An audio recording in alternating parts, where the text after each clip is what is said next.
bienvenue dans Incorporer, le podcast qui va t'aider à plus habiter ton corps et à mieux vivre ta vie. Je m'appelle Olivia Chival et même si je suis médecin dans mon quotidien, ici dans le podcast, il ne s'agit pas d'une thérapie et je ne délivre pas de conseils médicaux. Il s'agit plutôt d'un endroit où j'ai envie de te partager des ressources pour mettre en lien le corps et l'esprit. Je mets au centre dans mon travail le corps pour le changement, pour la compréhension de soi-même, pour créer une belle relation avec soi-même et pour tout simplement créer une vie plus en sécurité, plus saine et avec plus de joie. Bienvenue dans ce nouvel épisode solo dans lequel j'ai envie de t'amener dans la magie et dans le mystère de notre corps. Je ne sais pas si tu écoutes ce podcast depuis longtemps ou si tu viens de le découvrir. En tout cas, bienvenue. C'est un espace, j'espère, qui va te permettre de te reconnecter à ton corps et de trouver quelques astuces pour aller dans la détente. Merci pour tous vos commentaires, pour vos retours sur ce que ce podcast, ces épisodes vous apportent dans le quotidien. Ça me fait vraiment plaisir. Merci aussi à toutes les personnes qui le partagent autour d'elles. Aujourd'hui, j'ai envie de t'amener un peu plus dans la théorie de ce qui se passe quand on est face à des situations difficiles, que je vais nommer traumatisme, mais là on va parler pour rendre ça plus visible, plus compréhensible, on va parler des tout petits moyens de traumatisme simples, entre guillemets, comme des chutes de vélo quand on était petit, des chutes en ski, des moments où on a trébuché. Vous voyez ces moments difficiles pour notre corps qu'on a tous vécu, et je vais vous illustrer dans cet épisode à quel point ces moments, en fait tout ce qu'on a vécu est inscrit dans notre corps, alors que notre tête souvent a tendance à oublier des choses ou à mal se souvenir. Tout ce qu'on a vécu est inchangé dans notre corps et on peut travailler avec. Alors autant on peut travailler avec, on peut dénouer des choses qui sont bloquées dans le corps, autant ces moments difficiles peuvent influencer dans notre quotidien même si on ne s'en rend pas compte. Je vais vous illustrer cela avec des exemples concrets et ensuite je vais aussi vous dire comment on travaille en thérapie des traumatismes, comment on travaille avec ça très concrètement, et vous allez voir, c'est assez fascinant. Et juste avant de plonger dans ce sujet, j'ai envie de vous dire que mon cours en ligne, ma sécurité intérieure, va reprendre mi-avril pour 1 mois. Il y aura une semaine gratuite au mois de mars avec des méditations que vous pouvez recevoir tous les jours pendant une semaine. Et ce cours, il est vraiment puissant. Comme c'est une immersion pendant 4 semaines, c'est une pratique en fait, une pratique quotidienne que vous pouvez faire soit en live 30 minutes par jour avec moi, soit avec des enregistrements. Pendant 1 mois, vous allez vous mettre en contact avec vous-même tous les jours, dans une bienveillance et avec des ressources que vous allez apprendre au fur et à mesure. Et si vous avez besoin de vous reconnecter à votre corps, d'apprendre à quitter les pensées, à plus être dans la réalité, à apprendre à dire non, à connaître vos propres limites, à apprendre à vous apprécier et à avoir plus de confiance dans la vie, eh bien ce cours il est pour vous. Et chaque année, mais particulièrement au dernier passage de ma sécurité intérieure, j'ai vu plusieurs personnes devenir lumineuses pendant ces 4 semaines et elles m'ont partagé que même leur entourage leur a renvoyé à quel point elles étaient changées et mieux dans leur vie, et même à travers des moments difficiles, à travers des difficultés. Je vais vous en partager un peu à chaque fois avant les séances dans les semaines à venir et bientôt vous allez pouvoir vous inscrire pour la semaine gratuite qui aura lieu au mois de mars. Et avec tout ça dit, c'est parti pour l'épisode.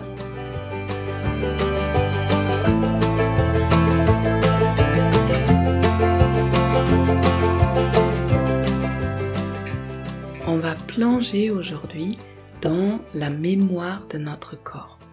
Notre corps, en fait, il raconte une histoire. Il raconte l'histoire de notre vie.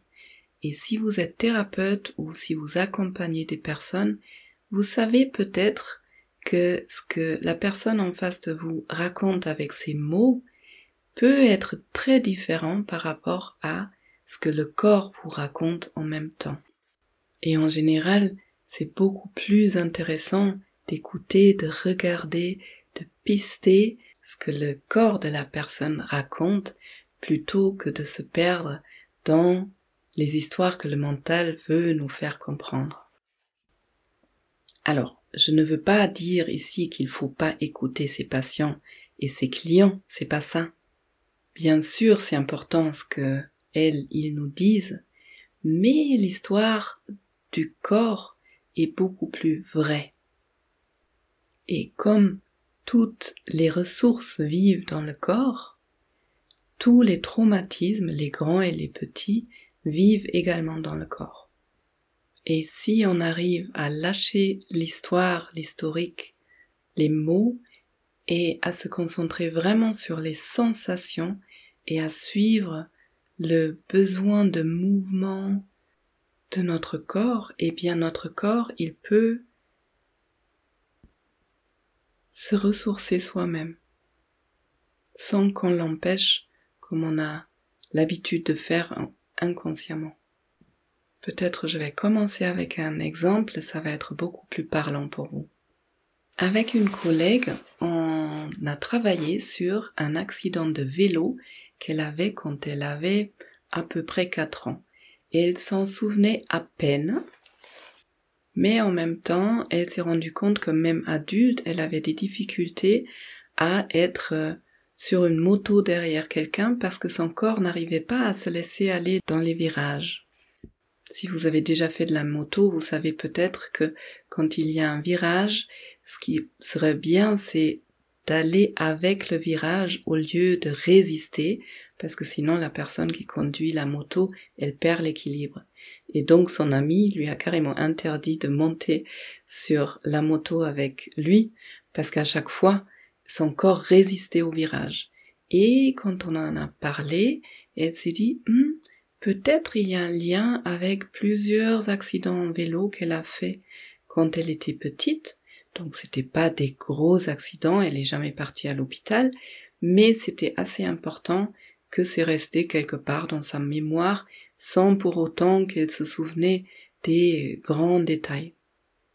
Donc ce qu'on a fait en séance, c'est que je l'ai amené dans son souvenir de ce qui était encore là avant l'accident, avant un des accidents en vélo, et elle a commencé à me raconter l'image quand elle voyait son vélo rentrer dans le virage à gauche, et pendant qu'elle me racontait le début du virage, il y a déjà plein de trucs qui se sont passés dans son corps que moi je pouvais observer de l'extérieur. Par exemple, le centre de son corps qui est devenu tout rigide, elle a mis ses bras, ses poings fermés devant son corps comme si elle tenait le guidon du vélo, et pendant qu'elle racontait le moment où elle partait dans ce virage à gauche, il y avait comme 2 mouvements opposés dans son corps. Une partie de son corps, surtout la tête et le haut du corps, et les mains qui partaient avec le vélo dans le virage à gauche, et toute une partie à l'intérieur du corps, le centre, qui avait l'air vouloir résister et vouloir partir à droite. Et quand j'ai nommé ce que j'ai vu de l'extérieur, c'est là où elle a pu porter son attention à l'intérieur de son corps et se rendre compte que, ah oui, en effet, c'est étrange, c'est comme si à l'intérieur de son corps, elle était tiraillée entre les deux mouvements. Et à ce moment-là, on a lâché l'histoire et elle est restée vraiment avec ses sensations à l'intérieur du corps. Donc maintenant, je vais faire une parenthèse. Dans des moments de difficulté, notre corps, il a forcément envie de nous sauver, entre guillemets, de nous sauver, mais de nous sortir de cette situation potentiellement dangereuse et danger pour notre système nerveux, ça veut dire tout de suite mortel. Donc il va mettre tout en œuvre pour qu'on puisse survivre. Dans notre exemple, le corps va essayer de mettre en place un mouvement, soit pour fuir cette situation de potentielle chute, soit pour la combattre, en tout cas pour éviter cette chute. On pourrait prendre un autre exemple, par exemple un accident de voiture. Imaginez-vous, vous êtes en train de conduire et votre voiture fonce dans un arbre. Avant de toucher l'arbre, et ça se passe de façon hyper rapide, votre corps va essayer d'esquiver l'arbre et de mettre en place un mouvement pour pouvoir esquiver l'arbre. Ou bien un troisième exemple, c'est peut-être le plus parlant. Imaginez-vous que vous êtes en train de descendre un escalier et vous glissez. Vous avez certainement déjà remarqué que, avant même de penser, votre corps essaye de vous rattraper.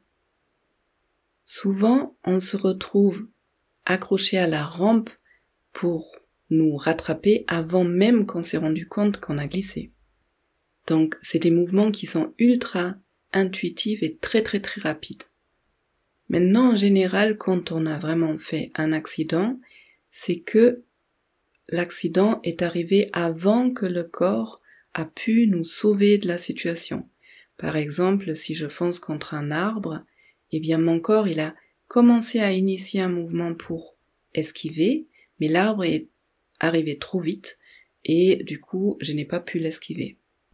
Dans l'exemple avec ma collègue, le corps a commencé à mettre en place un mouvement pour éviter la chute, mais en fait la chute elle était trop rapide, le corps n'a pas pu terminer son action de défense. Et donc ce qui peut se passer, c'est quand on se retrouve dans des situations un peu similaires, le corps va à chaque fois essayer de remettre en place le mouvement d'esquive ou de protection et il va à chaque fois être tronqué au même moment que dans la situation. Ça peut avoir plusieurs formes. Par exemple, si on prend cet exemple de la voiture contre l'arbre, les personnes qui ont vécu ce genre d'accident et qui ont gardé un traumatisme, il se peut qu'à chaque fois elles entendent le bruit d'une voiture ou qu'elles voient un arbre qui ressemble à celui-là. Il y a beaucoup d'activation dans le corps, par exemple le cœur qui bat plus vite, des tensions physiques dans les muscles, et ça correspond à ce début de mouvement d'esquive qui en revanche n'a pas pu se terminer. Et si on prend l'exemple de ma collègue, quand elle se retrouve sur une moto face à un virage, c'est un peu comme si son système nerveux se rappelait de cette chute en vélo que son mental a complètement oublié, qui ne fait plus du tout le lien. Et le corps a envie de nouveau de terminer ce mouvement d'esquive ou de rattrapage alors que la situation n'est plus du tout la même et que dans cette situation, ce n'est absolument pas utile d'essayer de rattraper le virage. Voilà, fin de la parenthèse, je reviens dans la séance où je m'entraîne avec ma collègue. Donc en fait, dans les séances où on travaille avec ces traumatismes, on a envie de vraiment retracer ce que le corps a vécu dans cet instant de danger à l'époque. Et donc, rappelle-toi, Cornelia, elle était sur son vélo, dans son souvenir, et elle a commencé à sentir, oh, dans mon corps, il y a deux mouvements contradictoires. Et à ce moment-là, on lâche l'histoire et on va rester uniquement avec les sensations dans le corps. Donc maintenant, il y a deux cas de figure. Soit la personne, elle est vraiment traumatisée, elle n'a pas assez de ressources, Dans ce cas-là, ce qui risque de se passer, c'est que son système nerveux, qui a été complètement bouleversé à l'époque par l'événement, commence de nouveau à être bouleversé. Donc ça peut résulter en des systèmes nerveux, donc des corps et des personnes qui se figent de plus en plus, il n'y a plus du tout de mouvement, ou au contraire qui sont de plus en plus activés, qui sont de plus en plus hyper vigilants, avec le cœur qui commence à battre vite, avec des crises d'angoisse, avec une hyperventilation, le fait de trop respirer, des fourmillements dans les mains, dans les pieds.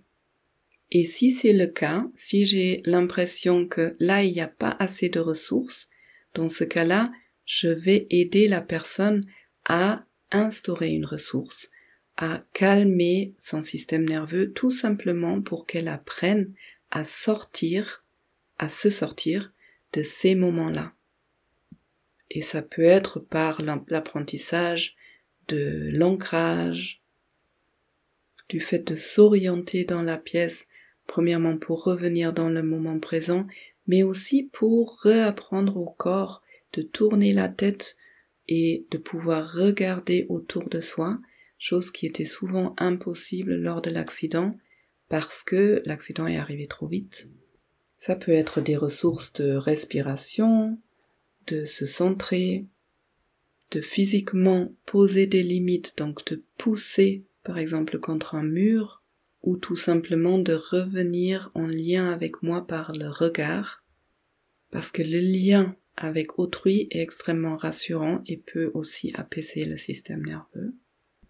Et en revanche, si je vois que la personne en face de moi qui est retournée dans l'accident, si elle reste dans la fenêtre de tolérance, donc la fenêtre de tolérance, j'en ai parlé dans un autre épisode, autrement dit, si son système nerveux reste régulé et n'est pas dépassé par ce souvenir, par notre travail, eh bien, soit cette personne va ressentir des sensations à l'intérieur du corps comme des picotements ou une électricité ou des tremblements, et si elle arrive à rester avec mon aide, elle va se rendre compte que ces tremblements, ça va faire comme si ça traversait son corps et à un moment donné, ça va s'arrêter. Donc ça, c'est le corps qui a juste, entre guillemets juste, besoin de se défaire des tensions qui sont accumulées lors de cet événement, et ça peut se faire tout seul si on laisse faire notre corps et si on accepte de ressentir ces tremblements qui sont souvent pas très agréables à sentir, mais qui se terminent tout simplement, intuitivement, naturellement, quand le corps a sorti la tension qui est là. Ou bien, au moment où la personne commence à sentir dans le corps et on lâche l'histoire, elle va sentir un besoin de mouvement du corps. Et ça, c'est le mouvement que le corps a fait à l'époque, a commencé à faire pour essayer de se sauver, de sauver la personne de la situation. Donc, dans le cas de ma collègue, elle est restée avec ces deux mouvements opposés, un mouvement plus, je dirais, extérieur au corps, plus la tête, les épaules qui avaient envie de rentrer dans le virage à gauche, et ce mouvement plus à l'intérieur qui avait besoin de résister.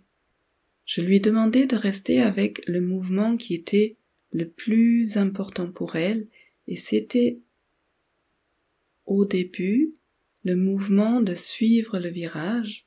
Donc je l'ai aidé à rester avec ce mouvement et je l'ai aidé à laisser terminer son corps à faire ce mouvement, et on fait ça de façon très ralentie. Donc elle suit le mouvement jusqu'à ce qu'il s'arrête spontanément. Elle est revenue au centre avec son corps et ensuite il y avait cette envie de suivre le mouvement contraire qui était encore là, donc une sorte de tension à l'intérieur du corps qui avait envie d'aller vers le côté droit. Je l'ai laissé suivre ce mouvement de façon très ralentie jusqu'à ce que celui-là aussi il a trouvé sa faim. Ça s'est apaisé dans le corps, il n'y avait plus de tension. Son corps est revenu au centre et là, elle a commencé à sentir une vraie détente. D'ailleurs, elle a commencé à beaucoup bâiller et progressivement à sentir que, waouh, les épaules relâchent, les pieds se déposent sur le sol, elle se sent de plus en plus ancrée, le ventre relâche, etc., etc. Et donc là, on a pris pas mal de temps pour l'intégration, c'est un peu le plus important. On peut intégrer pendant 5 minutes comme on peut intégrer pendant 1 heure à sentir les émotions qui viennent avec ça, du soulagement, de la joie. Puis vers la fin, il y a un autre mouvement qui est venu, un mouvement très joyeux, très léger, une sorte de balancement avec des picotements. Bref, vous voyez, le corps a vraiment pu relâcher certaines tensions et savourer le fait d'avoir tout simplement pu terminer l'action qu'il avait besoin de faire quand elle avait 4 ans, et là, 40 ans après, il est juste content d'avoir pu terminer ses mouvements et de enfin se relâcher. Alors, je ne peux pas encore vous dire si Cornelia peut de nouveau remonter sur une moto, et très souvent, il faut dire que, en tout cas quand c'est des traumatisme un peu plus important, ça se fait pas en une séance. En général, on revient dans l'histoire. Si on a vraiment débloqué quelque chose, on peut aller raconter l'histoire un peu plus loin dans le souvenir jusqu'à ce que de nouveau il y ait une activation. On fait un deuxième tour dessus. On passe ce souvenir par tranche, vous voyez, jusqu'à ce que la personne puisse me raconter tout le souvenir sans qu'il y ait plus aucune réaction, aucune activation dans le corps. Et je trouve ça assez fascinant et c'est pour ça que j'avais envie de te le partager, de vous le partager, parce que ça montre à quel point tous ces, entre guillemets, petits accidents, des petits moments dans notre passé peuvent encore avoir une influence dans notre quotidien sans qu'on s'en rende compte en fait. Et c'est vraiment le corps qui raconte l'histoire. Et c'est le corps aussi qui est capable de se libérer de ces tensions, de ces blocages.